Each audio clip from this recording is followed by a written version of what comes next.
नमस्कार दोस्तों, आप सबका एक बार फिर से स्वागत है आपके अपने चैनल वर्ल्ड क्राइम स्टोरी में। एक बार फिर मैं आपके सामने हाजिर हूँ एक नई स्टोरी के साथ। कृपया आखिर तक बने रहें।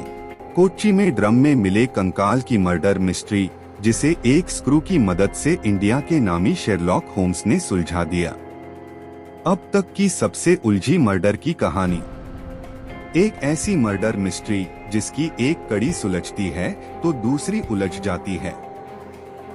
सुराग के नाम पर कुछ भी बड़ा नहीं, न चेहरा, न शरीर और न लाश, सिवाय इनमें भरी ईंट और कंक्रीट में दबी कुचली टूटी फूटी कुछ हड्डियों के बदन से सड़कर गल चुके कुछ कपड़ों के कुछ पुराने नोट के टुकड़े। किसी मर्डर मिस्ट्री में रहस्यों से भरी अगर आपने कोई उपन्यास पढ़ी होगी तो ये अकेला केस ही किसी ग्रंथ से कम नहीं है, जिसके हर पन्ने में एक रहस्य है, जिसे सुलझाने के लिए देश के शेरलॉक होम्स कहे जाने वाले और दर्जनों मर्डर मिस्ट्री को सुलझाने वाले भी कई बार चकरा गए थे। आखिरकार टूटी हड्डियों से मिले एक अदने से स्क्रू ने पूरी मिस्ट्री की परतें खोलकर रहस्य को सामने ला दिया। असल में ये इंडिया की सबसे उलझी हुई मर्डर मिस्ट्री में एक मानी जाती है। इसे इंडिया की सबसे पेचीदा मर्डर मिस्ट्री क्यों कहा जाता है, आइए जानते हैं। झील किनारे नीले ड्रम से आ रही थी इंसानी बदबू। केरल के कोच्चि शहर की एक खूबसूरत झील, लेकिन एक दिन यहाँ से बेहद ही बदबू आ रही थी। वो तारीख थी 7 जनवरी साल 2018। झील के पास नीले रंग का एक प्लास्टिक ड्रम था। उसी से ये गंदी बदबू आ रही थी। लेकिन उस ड्रम को देखा गया तो वो पूरी तरह से सीमेंटेड था, पर वहां से इंसानी बदबू आ रही थी। वहां के मछुआरों ने पुलिस को सूचना दी। पुलिस ने उस ड्रम को तुड़वाया तो उसमें से कोई लाश नहीं मिली, लेकिन बदबू लगातार बढ़ती ही गई। यानी ये तो समझ में आ गया इसमें कोई इंसान था, पर कौन, कुछ पता नहीं चल रहा था। फिर तोड़फोड़ की गई, लेकिन ऐसा कुछ भी नहीं मिला जिससे पता चले कि इस ड्रम में कोई लड़का था या लड़की, आदमी था या औरत, क्योंकि ना सिर था ना पैर। अगर कुछ मिला तो सिर्फ हड्डियों के कुछ ढांचे भी इतने टूटे फूटे थे कि ये जानना मुश्किल था कि ये किसके हैं। फिर कुछ टूटे फूटे जबड़े मिले, कुछ कपड़ों के टुकड़ों, तो कुछ पुराने नोट। पुलिस ने सब कुछ कब्जे में ले लिया, लेकिन ये समझ में आ गया कि एक ड्रम में जितनी सिमटी हुई कुछ इंसानी हड्डियां मिली, असल में पूरा मामला सागर की गहराई से भी ज्यादा उलझा हुआ है। अब ये खबर अगले दिन यानी 8 जनवरी 2018 को स्थानीय अखबारों में छपी। ये खबर आई कि पनंगत झील के पास एक ड्रम में लाश मिली, लेकिन लाश किसकी है पता नहीं। मरने वाला आदमी है या औरत पता नहीं। फिर जांच शुरू हुई। केस में सिर्फ कंकाल ही थे, सबूत के नाम पर कुछ नहीं। इसलिए साउथ इंडिया के शेरलॉक होम्स कहे जाने वाले इन्वेस्टिगेशन ऑफिसर सीबी टॉम को जिम्मेदारी दी गई। ये बड़ी से बड़ी उलझी हुई मर्डर मिस्ट्री को सुलझाने में माहिर माने जाते थे। अब ड्रम से इंसानी सबूत के नाम पर जो कुछ मिला था उसका 3 दिनों तक पोस्टमार्टम किया गया। पोस्टमार्टम की जिम्मेदारी भी जाने माने एक्सपर्ट डॉक्टर एनके उन्मेष को दी गई। अब ये चेक किया गया कि आखिर इनसे क्या क्या मिला है। जांच में पता चला कि कुछ इंसानी बाल के टुकड़े, कुछ कपड़ों के टुकड़े, 4 इंडियन कर्सी, एक स्क्रू, एक वॉशर, टूटे हुआ जबड़ा। अब बाल के छोटे टुकड़े को देखकर एक्सपर्ट ने अंदाजा लगाया कि ये कम उम्र के ही किसी लड़के का लड़की की लाश हो सकती है।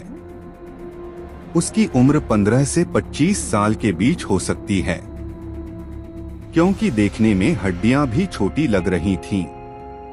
पोस्टमार्टम वाली टीम के किसी एक्सपर्ट ने कहा कि ये लड़की हो सकती है, क्योंकि बाल की लंबाई करीब 50 सेंटीमीटर थी। ये लंबाई औसत लड़कों के बाल से ज्यादा है। लेकिन फिर ये तय हुआ कि कई लड़के भी लंबे बाल रखते हैं।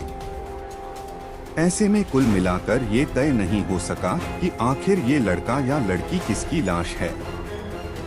अभी साइंटिफिक रिपोर्ट आने में कई दिन लगते। इंडिया के शेरलॉक होम्स के हाथों सौंपी गई जांच। इसी बीच ड्रम से मिले इंडियन करेंसी की Sherlock Holmes, India Sherlock Holmes कहे जाने वाले जांच अधिकारी सिबी टॉम ने जांच की। उसमें 500 रुपए के 3 नोट और 100 रुपए का नोट था, लेकिन ये नोट साल 2018 में बंद हो चुके थे, क्योंकि ये नोट 8 नवंबर 2016 को ही नोटबंदी में बंद हो चुके थे। लिहाजा जांच अधिकारी ने ये मान लिया कि जिस किसी की भी ये लाश है, उसकी हत्या कम से कम 2 साल पहले की गई होगी। ये मर्डर भी कम से कम 8 नवंबर 2016 से तो पहले का ही होगा। अब सवाल ये था कि 2 साल पुराने गुमशुदा लोगों की जांच की जाए, लेकिन उससे भी बड़ा सवाल था कि कैसे पता करेंगे कि गुमशुदा हुआ कोई लड़के की जांच करें या फिर लड़की की। उसकी उम्र क्या होगी, 15 से 25 साल ही या फिर उससे भी ज्यादा उम्र की, क्योंकि अभी तक कुछ भी समझ में नहीं आ रहा था। इस मर्डर मिस्ट्री ने इतना उलझाया कि शेरलॉक होम्स भी कुछ समय के लिए शांत पड़ गए। आखिर करें तो क्या करें।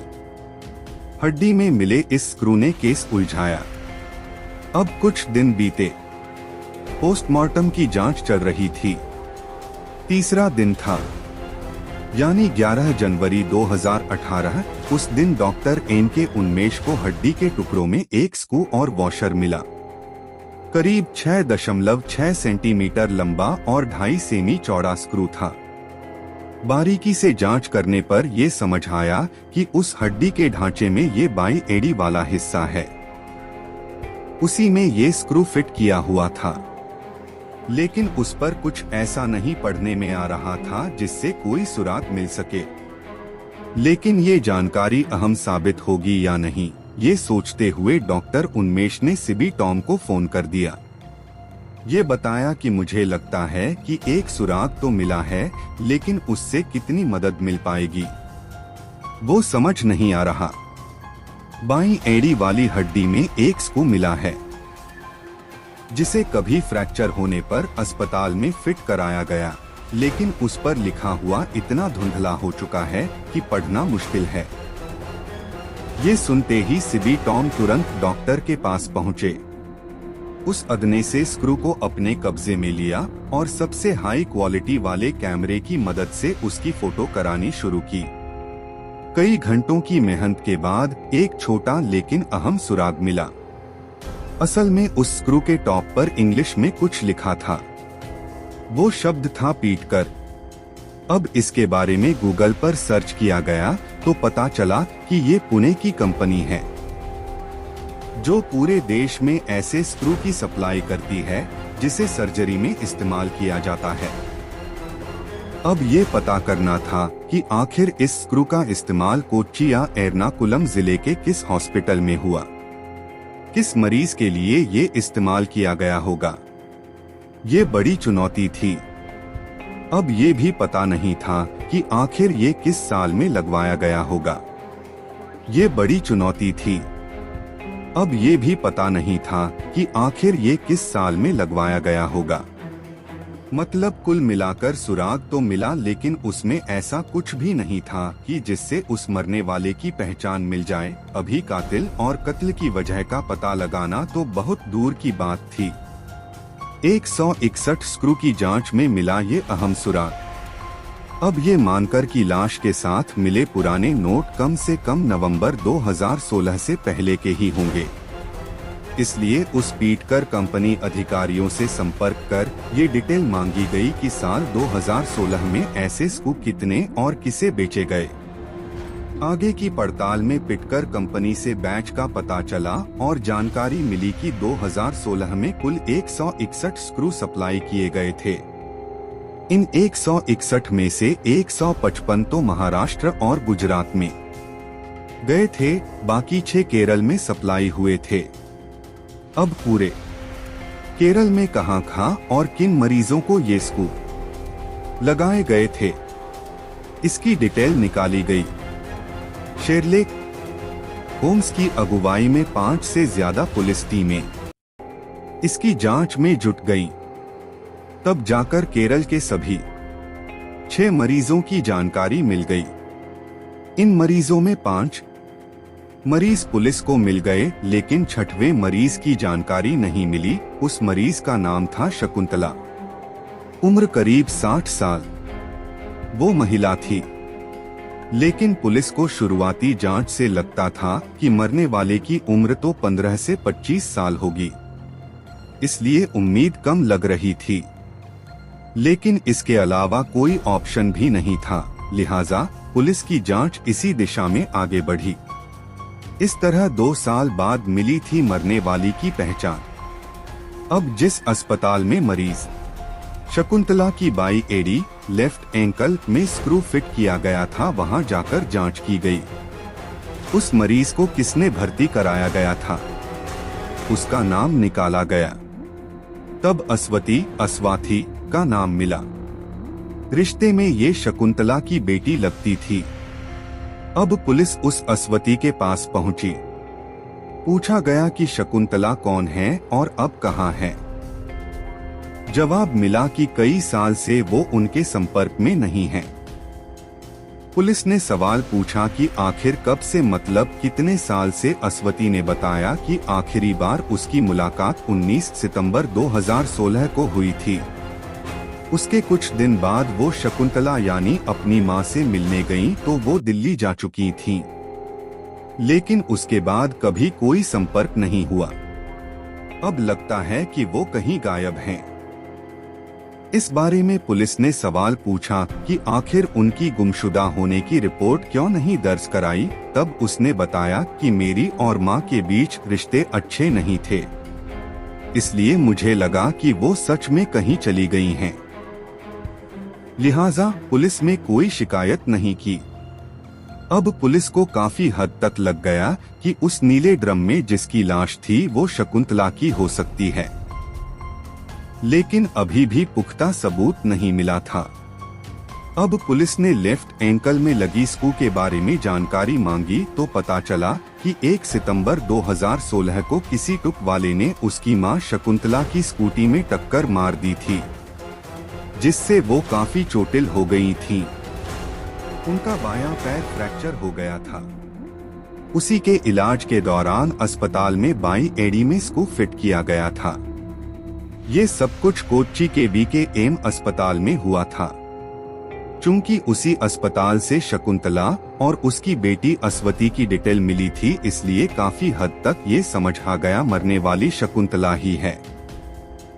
लेकिन फिर भी सबूत के तौर पर बेटी अस्वती का DNA सैंपल लेकर जांच कराने के लिए भेज दिया गया। लेकिन अब सवाल ये था कि अगर ये शकुंतला है तो उनका मर्डर क्यों किया गया, किसने मर्डर किया और उसके पीछे की वजह क्या है। सवाल ये भी था कि बेटी और मां में ऐसा क्या रिश्ता था कि उसे 2 साल में कभी कोई चिंता ही नहीं हुई। लिहाजा पुलिस ने अस्वती की पूरी डिटेल निकालनी शुरू की। इसके साथ ही शकुंतला का बैकग्राउंड भी खंगाला गया। इसमें भी पूरी कहानी उलझी हुई मिली। लेकिन जब उसे सुलझाया गया तब मर्डर, कातिल और कत्ल सबकी वजह सामने आई। इस वजह से शकुंतला और बेटी में खराब थे रिश्ते। पहले पुलिस ने अस्वती की डिटेल निकाली तो पता चला कि वो सुधी नाम के एक लड़के से प्रेम करती थी, लेकिन शकुंतला इस रिश्ते के काफी खिलाफ थी। वो नहीं चाहती थी कि बेटी अस्वती उस लड़के से शादी करे। इस वजह से कई साल पहले अस्वती अपने प्रेमी सुधी के साथ घर छोड़कर चली गई। कई सालों तक वो संपर्क में नहीं रही। उस शादी से अस्वती के 2 बच्चे भी हुए। इधर शकुंतला ने लॉटरी खरीदने बेचने का धंधा शुरू कर लिया था। वो स्कूटी से आती जाती थी। साल 2015 की ही बात है जब अस्वती और सुधी के बीच रिश्ते खराब हो गए और दोनों में तलाक हो गया। इसके बाद अस्वती साल 2016 के शुरुआती महीने में ही अपने दोनों बच्चों को लेकर मां शकुंतला के पास आ गई। कोच्चि के उसी इलाके में मां और बेटी साथ रहने लगी। उसी समय अस्वती की मुलाकात टीएम सजित ट्रेडमार्क साजीत से हुई। Sajit SPCA society for prevention of cruelty to animals में कार्यरत था। दोनों एक दूसरे से प्यार करने लगे थे। सजित कई बार अस्वती के साथ ही उसकी माँ वाले मकान में ही रहता था। इस तरह अस्वती को उसके दोनों बेसहारा बच्चों के लिए भी सहारा मिल गया था। लेकिन अस्वती की माँ शकुंतला को ये सब कुछ भी अच्छा नहीं लगता था। अब पुलिस ने अस्वती से पूछा कि सजित कहाँ है। तब इस पूरी जांच में एक और बड़ा चौंकाने वाली बात सामने आती है। अस्वती ने बताया कि इसी साल 2018 में 9 जनवरी को ही सजित की अचानक मौत हो गई। उसे कार्डियक अरेस्ट हुआ था। ये वही तारीख थी जिस दिन स्थानीय अखबारों में झील किनारे नीले ड्रम में लाश मिलने की खबरें छपी थी। अब जांच अधिकारियों को ये अजीब इत्तेफाक वाकई चौंकाने वाला लगा। पुलिस को यकीन नहीं हुआ कि आखिर ये कैसे हो सकता है कि उसी दिन सजित की मौत हो गई। इसका पता लगाने के लिए पुलिस ने उस हॉस्पिटल से लेकर पोस्टमार्टम करने वाले डॉक्टरों से पड़ताल की। तब पता चला कि वाकई अटैक आने से मौत हुई थी। लेकिन ये इत्तेफाक बेहद अजीब था। लिहाजा पुलिस ने अब सजित का बैकग्राउंड तलाशने लगी। सजित पहले से शादीशुदा था, अस्वती को धोखा दे रहा था। अब सजित की जानकारी जुटाई गई तो पता चला कि सागिर नाम की लड़की से उसने पहले ही शादी की थी। उसका एक बच्चा भी था। अस्वती से उसका एक्स्ट्रा मैरिटल अफेयर चल रहा था। पुलिस ने सजित के कुछ दोस्तों से पूछताछ की तो ये भी पता चला कि उससे शकुंतला काफी नाराज रहती थी। इसके बाद पुलिस ने सजित की पत्नी से पूछताछ की। उसमें पता चला कि हाँ, ये बात सच है कि उसका एक्स्ट्रा मैरिटल अफेयर था। फिर पुलिस ने अस्वती से जानकारी जुटाई कि आखिरी बार जब शकुंतला गायब हुई थी तब क्या हुआ था। अस्वती ने बताया कि मां के पैर का ऑपरेशन कराने के लिए 1 सितंबर 2016 को अस्पताल में भर्ती हुए थे। स्कूल लगाए जाने के बाद प्लास्टर लगाकर अस्पताल से 15 सितंबर को छुट्टी हुई थी। उसी दिन घर आ गए थे। लेकिन उसके 4 दिन बाद ही 19 सितंबर 2016 को शकुंतला को चिकन पॉक्स हो गया। दूसरे भी कई इन्फेक्शन हो गए थे। इसलिए बच्चों और मुझे ना कोई इन्फेक्शन हो जाए, इसलिए अस्वती अपने दोनों बच्चों को लेकर मां शकुंतला से अलग होकर दूसरे लॉज में कुछ दिनों के लिए चली गई थी। इसके बाद 26 सितंबर 2016 को जब वो मां के पास पहुंची तो सजित मिला। उसने बताया कि तुम्हारी मां मिशनरी की नसों के साथ दिल्ली चली गई हैं। इसलिए मुझे लगा कि उनसे मेरी नाराजगी रहती थी। वो खुद ही चली गई तो कोई बात नहीं, फिर मैंने कभी संपर्क नहीं किया। अब पुलिस 19 से 26 सितंबर 2016 के बीच वो नीला इम कहां से खरीदा गया था, किसने खरीदा था, ये सब कुछ जांच करने लगी। सजित के कुछ दोस्तों के बारे में जानकारी मिली। पुलिस ने सजित के करीबी दोस्त सुरेश को हिरासत में लेकर पूछताछ की, तब जाकर मर्डर मिस्ट्री से पर्दा उठ पाया। इस वजह से शकुंतला का हुआ था मर्डर। सुरेश ने पुलिस को बताया कि असल में जिसकी लाश मिली है वो शकुंतला की है। उनकी हत्या सजित ने ही की थी। हत्या करने की पीछे की वजह भी उसने बताई। पता चला कि शकुंतला को पता चल गया था कि सजित पहले से शादीशुदा है और मेरी बेटी को धोखा दे रहा है। इस बारे में वो बार बार धमकी देती थी कि इस बारे में वो बेटी को पूरी बात बता देगी। 19 सितंबर 2016 को जब अस्वती घर से बाहर दूसरे लॉज में चली गई, उसी के बाद सजित ने अपने दोस्तों के साथ मिलकर हत्या की साजिश रची। बकायदा इसके लिए उसने एक दोस्त के जरिए प्लास्टिक वाला इम खरीदा। 19 से 25 सितंबर 2016 के बीच में ही शकुंतला की हत्या की और फिर उनकी लाश को इम में डालकर उसमें पहले गोबर और दूसरी चीजें भरी। इसके बाद उसमें कंक्रीट और ईंट डालकर सीमेंट डाल दिया, जिससे लाश का पता ही नहीं चले। इसके बाद ऑटो रिक्शे में उस इम को लादकर उसी झील में फेंक आया था। जिस ऑटो से लाश से भरे इम को ले जाया गया था वो सुरेश का ही था। अब वही ड्रम कुछ महीने बाद ही उस झील के एक छोर पर पहुंच गया था, जिसे वहां के मछुआरों ने भी देखा था, लेकिन बदबू नहीं आने से कभी ध्यान नहीं दिया था। लेकिन 2 साल बाद उस एरिया में काफी बदबू आने लगी, तब पुलिस को जानकारी मिली थी। इस तरह मर्डर के करीब 2 साल बाद पूरे मामले का खुलासा हुआ, लेकिन ये खुलासा अधूरा ही था, क्योंकि जिस पर हत्या का आरोप लगा उसकी मौत हो चुकी थी। अब पुलिस ने शकुंतला का बैकग्राउंड निकाला तो वो भी उलझा हुआ मिला।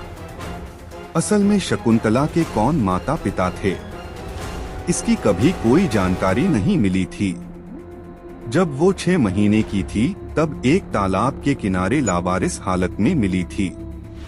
उसे 3 लड़कियों की मां सरस्वती ने पाला था। बड़ी होने पर शकुंतला की शादी एक राजनीति पार्टी के कार्यकर्ता दामोदरन से हुई थी। इस शादी के बाद शकुंतला को एक बेटा अनूप और बेटी अस्वती हुई थी। पति दामोदरन को एक पॉलिटिकल मर्डर केस में उम्र कैद की सजा हो गई थी। उसके बाद साल 2012 में बेटे अनूप ने सुसाइड कर लिया था। तब से शकुंतला अपनी बेटी अस्वती के साथ ही रहने लगी थी, लेकिन बाद में अस्वती भी प्रेमी सुधी के साथ घर छोड़कर भाग गई थी। फिर 2016 में तलाक के बाद ही अस्वती अपनी मां शकुंतला के साथ रहने आई, लेकिन 26 सितंबर 2016 को शकुंतला भी अचानक गायब हो गई और खराब रिश्तों की वजह से अस्वती ने कभी पुलिस में शिकायत नहीं की। यहाँ हैरानी वाली बात थी कि आखिर अस्वती ने दूसरे प्रेमी सजित से कभी मां को लेकर ज्यादा सवाल क्यों नहीं पूछे। इस पर वो कहती है कि मुझे लगता था कि सजित मेरे पहले पति के दोनों बच्चों की देखरेख भी करता है और मुझे भी मदद करता है, और माँ तो नाराज रहती थी, इसलिए सजित से कभी ज्यादा सवाल नहीं पूछे। लेकिन उसका यही सवाल नहीं पूछना 2 सालों तक जिस माँ को जिंदा समझती रही, असल में वो मुर्दा थी। ऐसी मुर्दा जिसकी चिता को भी वो आग नहीं दे सकी, ना कभी समझ सकी कि जिसके साथ वो 2 सालों से रह रही है असल में वही उसकी माँ का कातिल था। लेकिन जब माँ के कातिल का पता चला तो उससे पहले ही सजित भी मर चुका था। अब पुलिस का मानना है कि किसी केमिकल के ज्यादा सेवन से सजित को सर्वाइकल अटैक आया और मौत हो गई। ऐसे ही क्राइम वीडियो देखने के लिए हमारे चैनल को सब्सक्राइब करें।